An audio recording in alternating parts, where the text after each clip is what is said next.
Hello guys, আসসালামু আলাইকুম। সবাই কেমন আছেন? আশা করি সবাই ভালো আছেন।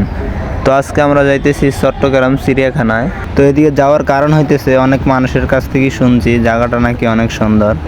সো এই জন্য সামনাসামনি দেখতে চাই জায়গাটা কতটা সুন্দর। সো আপনারা আমাদের সাথেই থাকেন আর ভিডিওটা দেখতে থাকেন।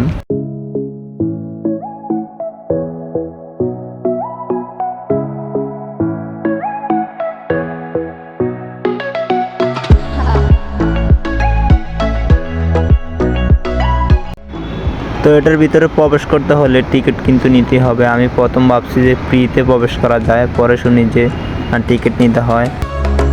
তো আমরা চলে আসলাম টিকিট কাউন্টারে। এদিকে এসে আমরা 3টা টিকিট নিয়ে নিলাম আর প্রতিটি টিকিটের মূল্য হয়েছে 70 টাকা। তো আমরা 3টা টিকিট নেওয়ার পরে সিরিয়ালে দাঁড়িয়ে রইলাম, কারণ এদিকে অনেক মানুষ তো আমাদের আগে টিকিট কেটে সিরিয়ালে দাঁড়িয়ে আছে। তা আমরা তাদের পিছে ওয়েট করতেছি।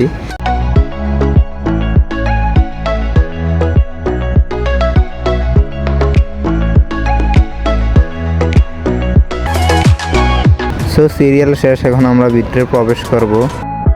সো আমার দুইটা বন্ধু ছিল, ওরা আমার আগেই সব জায়গায় আমার আগেই ছিল। এদিকেও আমার আগেই মোবাইল আমার হাতে দিয়ে। সো আমরা ভিতরে ফাইনালি প্রবেশ করে ফেলছি। সো আপনারা তো দেখতেই আছেন জায়গাটা যে কতটা সুন্দর। আমার প্রথমতেই ভালো লাগতেছিল, কারণ জায়গাটা অনেক নীরব ছিল। আর এদিকে এই বেড়ের ভিতরে অনেক ময়ূর ছিল, তারপরে অনেক ধরনের পাখিও ছিল, অনেক সুন্দর দেখতে।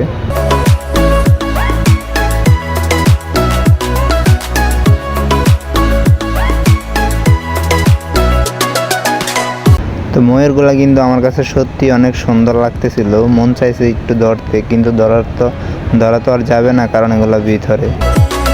জায়গাটা অনেক সুন্দর, বুঝছেন? আসলে বুঝবেন, না আসলে কখনো বুঝবেন না জায়গাটা কত সুন্দর। তো আমরা দেখি আর ভিতরে কি আছে।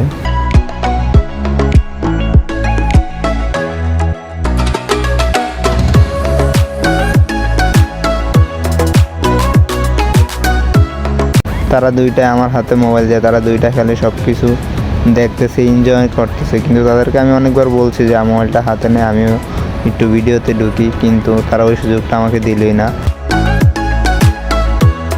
তো এদিকে এই খাঁচার ভিতরে আছে অনেকগুলো সিংহ বন্দি করে রাখছে, কিন্তু জালিটি এত ছোটোর কারণে আমি ক্যামেরাতে নিতে পারতেছি না।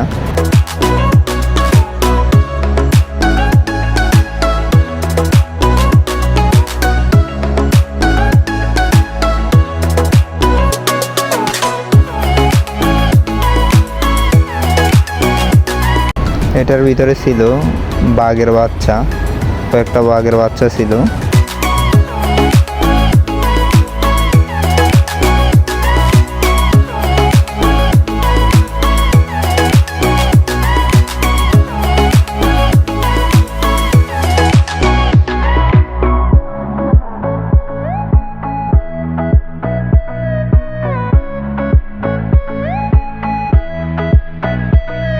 তো এদিকে আসার পরও এদিকেও দেখি কয়েকটা বাঘের বাচ্চা বন্দি করে রাখছে। বাঘের বাচ্চাগুলো অনেক সুন্দর দেখতে। পরে দুইটা একটা আরেকটা ধরে না দিছে। এদিকে আসার পরে দেখলাম বড় একটা বাঘ। এত বিশাল বড় বাঘ দেখে আমার তো ভয় লাগছিল, এটা যদি একবার বাড়াইতে পারে আমাকে আর রাখবে না। তো জায়গাটা আসলে অনেক সুন্দর, না আসলে কখনো বুঝবেনই না। এই যে এদিকে আরেকটা বাঘ আছে, আরেকটা না অনেকগুলো বাঘ, বুঝছেন?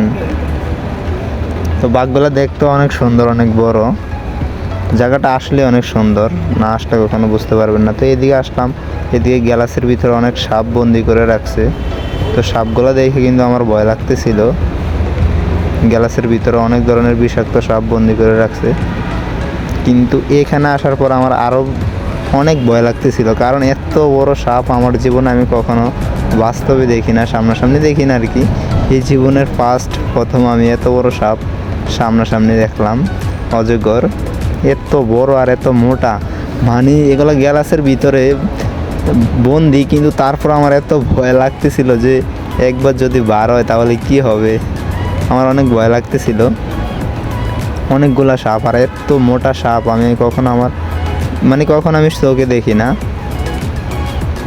এই ফার্স্ট টাইম দেখলাম যে এত মোটা এত বড় সাপ এদিকে কয়েকটা আন্টি মিলা দেখতেছি, কিন্তু তারা ভয় পাইতেছে না, কিন্তু আমি দূর থেকেই দেখতেছি, দূর থেকেই ভিডিও করতেছি, কারণ আমার অনেক ভয় লাগতেছে, এই জন্য আমি দূর থেকেই ভিডিও করতেছি।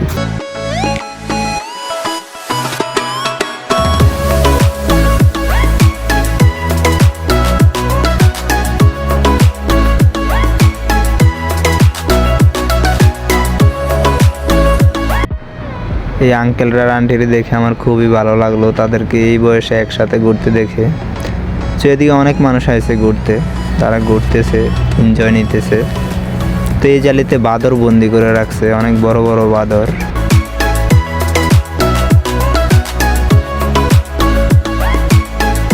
তো এদিকে এই ভাইয়াগুলা বাদরকে খাওয়ান দিতেছে, বাদর খাইতেছে। তো আমার বন্ধুরা আমাকে নিয়ে মজা নিতেছে আর তারা এনজয় করতেছে।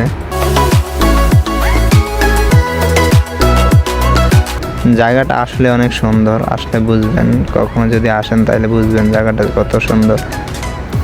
এদিকে বাবুগুলাকে আমি জিজ্ঞেস করলাম যে তোমরা কি ভয় পাও না এগুলা দেখা?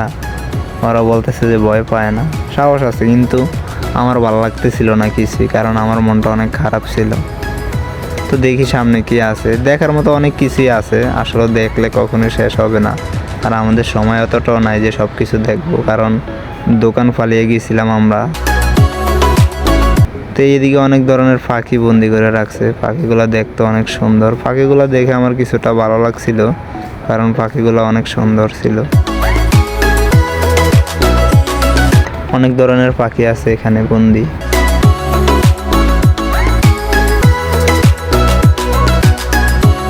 এদিকে দুইটা আপু একা একা বসে রয়েছে, দুইটা ভাইয়া থাকলে মনে হয় আরো ভালো হতো। তো এদিকে অনেক ধরনের পাখি আছে, বন্দি করে রাখছে। তো আমার সবচেয়ে বেশি ভালো লাগছে পাখিগুলাই দেখাই, কারণ সাপ টাপ দেখা তো আমি ভয়ই পাইছি, এত বড় সাপ আমার জীবনও দেখি না। তা আসলে ঘোরার ইচ্ছাটা আমার ছিল না, কারণ আমার মনটা আসলে অনেক খারাপ ছিল। আর আমি ঘুরতে আই না, তারা আমাকে জোর করে নিয়ে আসছে যে তোর মন খারাপ, ঘুরতে আইলে মনে হয় কিছুটা ভালো লাগবে। কারণ আপনারা তো সবাই জানেন যে আমার জীবনে একটা অ্যাক্সিডেন্ট হয়ে গেছে। তো জায়গাটা আসলে অনেক সুন্দর। আর এই যে সিঁড়িটা দেখতেছেন, এই সিঁড়িটা দিয়ে আমরা পাহাড়ে উঠতেছি, মানে এটা আপনার নির্মাণ করা হয়েছে একটা পাহাড়ের উপর, ঠিক আছে। তো আমরা এই সিঁড়ি দিয়ে একবার পাহাড়ের উপরে উঠতে চাইতেছি, কিন্তু ওরা তো দড়িয়ে দড়িয়ে উঠতেছে, আমার কাছে তো কিছুই ভালো লাগতেছিল না। তো দেখেন আসলে জায়গাটা অনেক সুন্দর, কিন্তু পাহাড়ের উপরে যতই উঠতেছি ততই আমার তো ভালো লাগতেছিল। আসলে জায়গাটা অনেক সুন্দর। এটা কিন্তু আমরা এখন পাহাড়ের উপর আছি, মানে পাহাড়ের উপর দিয়ে এত সুন্দরভাবে সিঁড়িগুলা নিচে, অনেক সুন্দর ছিল। সেই যে এদিকে একটা ভাইয়া একটা আপু বসে আছে, চারিদিকে জোড়া জোড়া, মাঝখানে আমরা হইলাম কপাল ভরা। তো দেখতেছেন সিঁড়িগুলো আমার কাছে আসলে অনেক ভালো লাগতেছিল, কারণ পাহাড়ের উপর দিয়ে সিঁড়িগুলা যে এত সুন্দরভাবে তৈরি করা হয়েছে বলার মতো না। তো এদিকে একটা আপুর একটা ভাইয়া বৈশা বৈশা কথা বলতেছিল। বুড়া বুড়া আন্টিরও কিন্তু ঘুরতে আইছে, কিন্তু সিঁড়িতে বেশিরভাগই জোড়া জোড়াই দেখতে পাচ্তেছি। কিন্তু সিঁড়িগুলো আসলে অনেক সুন্দর, পাহাড়ের উপর দিয়ে গেছে তো এই জন্য আসলে অনেক সুন্দর লাগতেছিল। চারিদিক দিয়ে পাহাড়, অনেক বড় বড় পাহাড় আছে দিকে। জায়গাটা আসলে অনেক সুন্দর, না আসলে বুঝতাম না। তো আমরা চলে যাব এখন, কারণ আমাদের হাতে সময় একদমই কম। তো ময়ূরগুলো দেখেও আমার ভালো লাগতেছিল, কারণ এত বড় ময়ূর আমার জীবনে প্রথম সামনাসামনি দেখলাম। তো আমরা এখন বের হয়ে যাব। ভালো থাকবেন সবাই, দেখা হবে কোনো এক ভিডিওতে। আল্লাহ হাফেজ, সবাই ভালো থাকবেন, আমার জন্য দোয়া করবেন।